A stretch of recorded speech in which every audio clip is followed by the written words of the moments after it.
அப்படி நீங்க சொல்ல வரல. அப்படி நீங்க அப்படி இருக்கல. எல்லாம் பெரியாருங்கும் போது நாங்க என்ன சொல்றோம், எங்க இனத்தின் முன்னோர்கள் எல்லாரும் பெரியாருன்றோம். நீங்க அப்படித்தானே நீங்க பார்க்கணும். நீங்க எல்லாமே அவர் தாங்கும் போது வெறி வருமா வராத? நீ இறைவனை விமர்சிச்ச நீ அதை ஏற்க சொன்ன, ஈவேராவை விமர்சிக்கும் போது எதிர்த்து நிக்கிற. என்னவோ கருத்து சுதந்திரம், என்னவோ பகுத்தறிவு. நான் கேட்கறதுக்கு கேள்விக்கு பதில் தான் சொல்லணும். அங்க எங்க ஆத்தாவை இழுக்கிறது, என் மனைவி இழுக்கிறது, என் பரவுக்கு இதெல்லாம் பேசுனா நீ என்ன பெண்ணியம் போட்டுற? என்ன பெண்ணியம் போட்டுற? இந்த கோவை ராமகிருஷ்ணன் பேசுறான், குருமூர்த்திக்கு பிறந்தவங்கிறான். ஏண்டா நீ யாருக்குடா பிறந்த? நீ யாருக்கு பிறந்த? நீ ராஜாஜிக்கு பிறந்தேடா? அவ்வளவுதான். ராஜாஜி தானடா உங்க ஈவரா கடைசி வரைக்கும் காலனிக்கு குடிச்சிட்டு இருந்தாரு. ஆச்சாரியாரோடவும் பிராமணர்களோடவும் சேர்ந்து துணையோடு நான் திராவிட நாடு அடைவேங்கிறாரு. இது எப்படி திராவிட நாடு? இதுக்கு யார் பதில் சொல்றது? கடைசிவரை ராஜாஜி அவர்களோடு ஈவேரா ஐயா நட்போடு இருந்தாரா இல்லையா? அப்பெல்லாம் நீங்க ராஜாஜிக்கு பிறந்தீங்கன்னு நான் சொன்னா எப்படி இருக்கும்? திராவிடம் பேசுறவங்க ராஜாஜிக்கு பிறந்தவனா எப்படா இருக்கும்? அந்த மேடையில் உட்கார்ந்து இருக்காப்ல ஒருத்தன் பேசுறாங்க, என்னை குருமூர்த்திக்கு பிறந்தவங்கிறான். இதுதான் உங்க ஈவேரா கற்றுக் கொடுத்த பண்பாடாடா, நாகரிகமாடா? அயோக்கிய பயல்களா, என் தாய் நிலத்துல உட்கார்ந்துக்கிட்டு என்ன திராவிடம்னா என்னன்னு சொல்ற? எதுக்கு கொண்டு வரப்பட்டதுன்னு சொல்ற? ஆரியத்தை எதிர்க்க எதுக்கு எஸ்.வி. சேகரையும் இந்த மைத்திரையனின் கட்சியில சேர்த்துச்சு உன் திராவிடம்? 30 ஆண்டுகளா உன் திராவிடம் ஆரிய பெண்ணை தலைமையேற்றுச்சடா. அன்னைக்கு நான்கு கண்டு செத்தியா காலில் விழுந்து பதவி அனுப்பிச்சுட்டு இருந்த உன் திராவிடம். அறிவு தெளிவு கொண்டு அடிமைப்பட்டு கிடந்த தமிழ் தேசிய நம்ம அரசியல் புரிதலோடு எழுச்சி கொண்டு வருது. இது பிரபாகரன் பிள்ளைகளின் காலம். சும்மா வந்துகிட்டு குறுக்கு மேற்கம் வாடக்கூடாது. அதெல்லாம் ஒரு காலம்.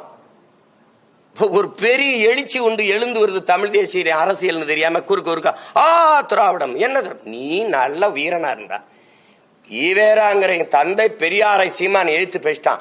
அவனுக்கு ஓட்டுப்படாதுன்னு தேர்தல் காலத்துல ஒரு மகன் பேசுறான், ஒருத்தன் பேசுறா பாப்போம். ஒருத்தன் பேசுறா எவனாவது ஒரு வீர மகன் பெரியாரை இழிவா பேசிட்டான், அவனுக்கு ஓட்டு போடாதீர்கள் அப்படின்னு பொது மேடையில பேசுறா பாப்போம். பேசு. பெரியாரை நாங்க போற்றுறோம் அதனால எங்களுக்கு ஓட்டு போடுன்னு சொல்லு. நல்ல ஆண்மகன். எந்த தலைவனுக்கு இங்க ஓட்டு இருக்கு? நான் சொல்லுவேன், எனக்கு இருக்கு, என் கொள்கைக்கு இருக்கு. எனக்கு விழுந்த ஓட்டு ₹1 பணம் வாங்காம என் சொந்தங்கள் என் நோக்கத்திற்கு என் கொள்கைக்கு போட்ட ஓட்டு. உங்களுக்கு எவருக்காவது ஓட்டு இருக்கா? காந்திக்கு தான் ஓட்டு இருக்கு. நீங்க கொடுக்கிற 1000 2000 அந்த படத்துல ரூபாயில இருக்கிற காந்திக்கு தான் ஓட்டு. இங்க யாருக்கு ஓட்டு? உங்க ஈவேராவுக்கு ஓட்டா? இல்ல உங்க ஐயா கருணாநிதிக்கு ஓட்டா? யாருக்கு ஓட்டு? இல்ல ஐயா ஸ்டாலினுக்கா? எடப்பாடிக்கா? வெக்கம் இல்லாம பேசிட்டு இருக்கிறீங்க. தேர்தலில் வாக்குக்கு காசு கொடுக்காம நல்ல மானமுள்ள வீர ஆண்மகன் என்னை வென்று காட்டுறான். ஒருத்தன் வாக்குக்கு காசு கொடுக்க கூடாது. நில்லு தேர்தலை பார்ப்போம். கூட்டத்துக்கு காசு கொடுக்காம கூட்டி காட்டு பார்ப்போம்.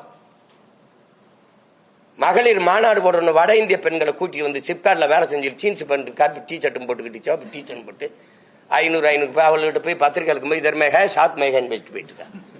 என்ன திமுக மகளிர் மாநாட்டில் என்ன சிரிக்கிற? கேவலம். மேசையில பெண்கள் உட்காரக்குள்ள ஒரு பை இருக்கு, எடுத்தா இந்தா பாருங்க தண்ணி, இந்தா பாருங்க பிரியாணி, இந்தா பாருங்க இது. கால கொடுமை. செத்து போன தத்துவங்களை வச்சுக்கிட்டு நான் தான் பல முறை சொல்லிட்டேன். வைத்தியகாந்த் இருந்தாலும் உச்சக்கட்ட காட்சி பத்திரிக்கா கிளைமேக்ஸ் 2 அடுக்குக்கு முன்னாடி ஐயா விஜயகாந்த் கொல்லப்பட்டுருவாப்ல.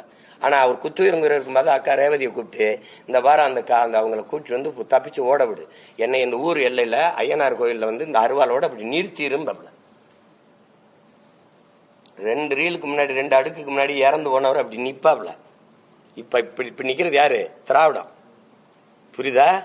அப்புறம் கிட்ட ராதா ரவியனை வந்து இப்படி வெள்ளிக்கிழமை ராமசாமின்னு வந்து நிப்பாப்ல. நின்ன உடனே டேன்னு அப்படி போகும்போது காத்தடிக்கும் போது அப்படி அப்படியே விழுவாப்ல. அவர் நின்ன உடனே பாய்ந்துகிட்டு இருப்பான். இப்படி நீங்க எல்லாம் பாய்ந்துகிட்டு இருக்கிறீங்க இந்த அருவான்னு. அது செத்து ரொம்ப நாள் ஆச்சு. இப்ப ஒரு நாள் விழும்பாரு, சத்துன்னு விழும். ஆட அப்படிம்பா. நீ அந்த நிலைமை இப்ப வரப்போகுது.